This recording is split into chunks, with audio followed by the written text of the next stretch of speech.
Au nom du Père et du Fils et du Saint-Esprit, ainsi soit-il, bien chers fidèles. Ce dimanche, nous avons fait la mémoire de Saint Raphaël Archange et aussi, n'est-ce pas, la mémoire de la fête messe votive de Propaganda Fide, étant aujourd'hui le dimanche des missions.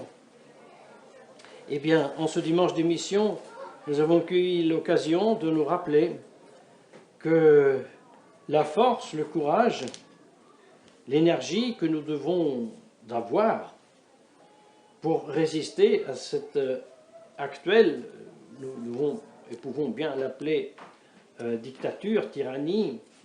Tout d'abord, elle s'appelait sanitaire, maintenant elle deviendra écologique, et après-demain, elle sera peut-être même dictature militaire. La force, nous devons la tirer non pas de nos connaissances, certes importantes et utiles, pour ainsi dire de la loi, n'est-ce pas? Alors, mais, vous savez, il y a un grand danger de vouloir penser pouvoir se défendre au nom des droits de l'homme, de pouvoir se défendre au nom de la liberté, n'est-ce pas, qui m'est assurée par la Constitution. Alors, réfléchir dans ces termes, ça serait professer une presque coupable ignorance. Parce que si tu es catholique, tu ne peux pas ignorer ce que sont les droits de l'homme. Tu ne peux pas ignorer que l'Église a pris position et les a condamnés, ces droits de l'homme. Non pas parce qu'elle est contraire à la liberté, non pas parce que l'Église est contraire à l'égalité, non pas parce que l'Église est contraire à la fraternité, mais parce qu'elle condamne ce que l'esprit maçonnique et libéral a véhiculé dans l'enveloppe de ses paroles, liberté, égalité, fraternité. Elle a enveloppé et elle véhicule exactement le contraire. Mes chers fidèles, il serait long ici de expliquer dans quel sens les papes, depuis Pie VI, n'est-ce pas, jusqu'à Léon XIII et après, ont condamné cette réalité de la Constitution des droits de l'homme et aussi de la Constitution française issue de la Révolution, bien sûr dite française parce que c'est un produit anglais, on le sait, mais en les condamnant comme des chimères, comme des produits vains de l'imagination et de la fantaisie. Et en faisant cela, ils ont pu se fonder sur, par exemple, le Jean-Jacques Rousseau lui-même, qui affirme que son contrat social, que son concept de la société, que son concept de l'individu, de l'homme, que son concept de la liberté, de l'égalité, de la fraternité, n'a absolument rien à voir avec les faits desquels je peux en fait constater l'homme, sa liberté, son égalité, sa fraternité. Non, absolument rien. Nous ne pouvons ici maintenant répéter dans le détail ce que nous avons développé, mais nous rappelons que lorsqu'un Jean-Jacques Rousseau voudrait nous présenter, n'est-ce pas, son contrat social, il dirait, alors bien cher catholique qui êtes venu ici à m'écouter, ce que je vous ai à dire de la société comme je la conçois, sachez une chose, que si nous parlons de Dieu, nous les maçons, les gnostiques, n'est-ce pas, eh bien les initiés, nous avons la même parole que vous, bien sûr, nous parlons de Dieu, mais le concept, n'est-ce pas, n'est pas seulement différent, il est contraire. Oui, la gnose, la maçonnerie, n'est-ce pas, enseigne que, surtout la gnose du Talmud, n'est-ce pas, enseigne que, à la différence du Dieu de l'Ancien et du Nouveau Testament, qui est l'être le plus parfait, éternel, avec tous les adjectifs qu'il a créé du rien les choses pour partager son bonheur, sa joie. Non, le concept maçonnique est à l'opposé. Dieu n'est pas seulement l'être le plus imparfait, c'est le rien. C'est le rien absolu. Alors, si Dieu est le rien absolu, qu'est-ce que c'est la création? Eh bien, la création, pour eux, ce n'est pas l'être parfait qui crée du rien, c'est le rien qui se auto-manifeste à travers les degrés de l'être, tels que le petit caillou sur le parvis, n'est-ce pas, est une manifestation de Dieu qui est le rien. Mais à ce point, deux choses. D'une part, le moindre caillou, le moindre minéral est plus que Dieu, parce que c'est le nul qui se manifeste. Et en plus, le caillou est Dieu, parce que c'est Dieu qui se manifeste. Et voilà le panthéisme.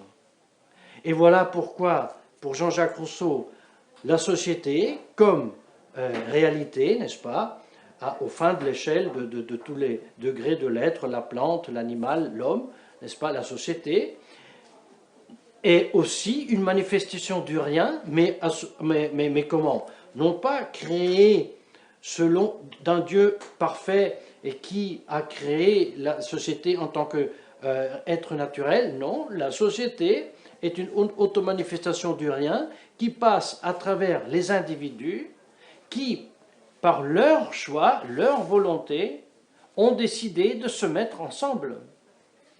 Et ça, c'est contre nature. C'est contre les faits, c'est contre l'expérience, c'est contre ce qu'on constate. D'accord, dit Jean-Jacques Rousseau, je suis d'accord avec vous, mais rappelez-vous, je vous ai dit, ce qu'on constate, ce que sont les faits, ce que l'histoire, ça ne m'intéresse pas, je le balance. Parce que mon pensée est tout un autre pensée. Moi, je ne pars pas de la constatation de ce qui est et je réfléchis sur cela. Moi, je pars du rien. Et à partir du rien, j'invente, je réfléchis, je produis moi-même la réalité. Voulez-vous le comprendre ou non? Nous, on répète, on ne comprend pas. Pourquoi? Parce que c'est incompréhensible. Vous n'avez compris rien, dit Jean-Jacques Rousseau, parce que c'est justement l'incompréhensible qui pour moi compte. Pour moi, c'est l'absurde qui compte. Êtes-vous fou? Non, dira-t-il. Nous adorons Satan. Ah, voilà. Le père du mensonge, alors on a compris. Alors on a compris, oui. Et on sait aussi pourquoi les papes ont tellement condamné cette vision du monde.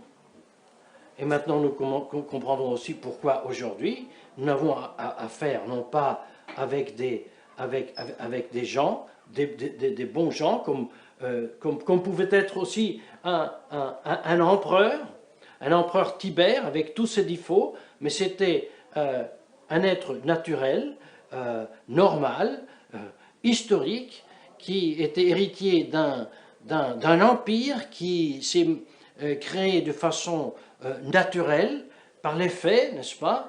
Et il peut y avoir des excès, des méchancetés, des cruautés, mais c'était une réalité vraie, qui rendait aussi un vrai service, tellement vrai que Jésus-Christ, aujourd'hui, quand on lui demande « Est-ce qu'on doit payer le tribut à César ?» il dit « Oui, donnez-lui. » Parce que quand même, ici, dans cette Palestine, il assure un ordre, une tranquillité. Il a le droit de recevoir un contribut pour les services qu'il nous rend. Mais ne nous faisons pas d'illusions, mes chers fidèles.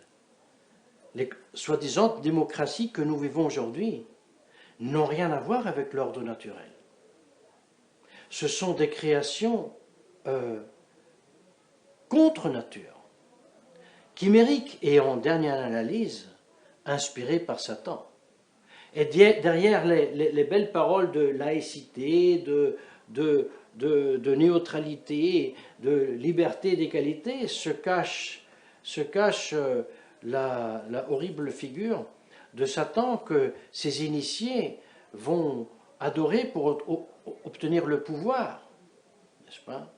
Parce que quand nous lisons dans Charles Maurras comme il cite Hippolyte Taine, qui explique bien que la société moderne, la société issue de la Révolution, on ne peut pas l'expliquer à tout le monde. Seulement peu peuvent la comprendre, parce qu'on ne parle pas de l'homme comme nous le rencontrons dans la rue. C'est un homme abstrait, c'est un homme inventé, peut-être à produire avec le vaccin d'ailleurs. Et puis, les concepts d'égalité, de fraternité, ce sont des choses abstraites. Seulement les initiés peuvent comprendre ces choses-là. Pour ça, il faut aller à Davos, pour se concerter, pour se comprendre. Mes chers fidèles, non. Remercions Dieu, remercions Jésus-Christ, remercions sa Sainte Église, nous avoir mis en garde dès le début de ces erreurs, qu'ils sont contre la nature avant d'être contre Dieu. Mais ouvrons les yeux, informons-nous, employons nos énergies pour nous former selon l'enseignement des papes. Prenez le livre de Monsieur Lefebvre, ils l'ont détronisé, lisez-le, achetez-le avant que la même fraternité le retire de la circulation. Étudiez ces grands enseignements des papes qui, dans ce livre, Monsieur Lefebvre a transmis. Et vaccinez-vous de ces vérités plutôt que de grands arguments juridiques fondés sur les constitutions de nos pays et les directives européennes. Elles sont issues des mêmes mains qui cherchent à tuer tout le monde sous le prétexte de les soigner d'un virus. Non, non, non, non, non, non. Que la très sainte Vierge Marie nous protège et que saint archange Raphaël nous guide au nom du Père et du Fils du Saint-Esprit, ainsi soit-il.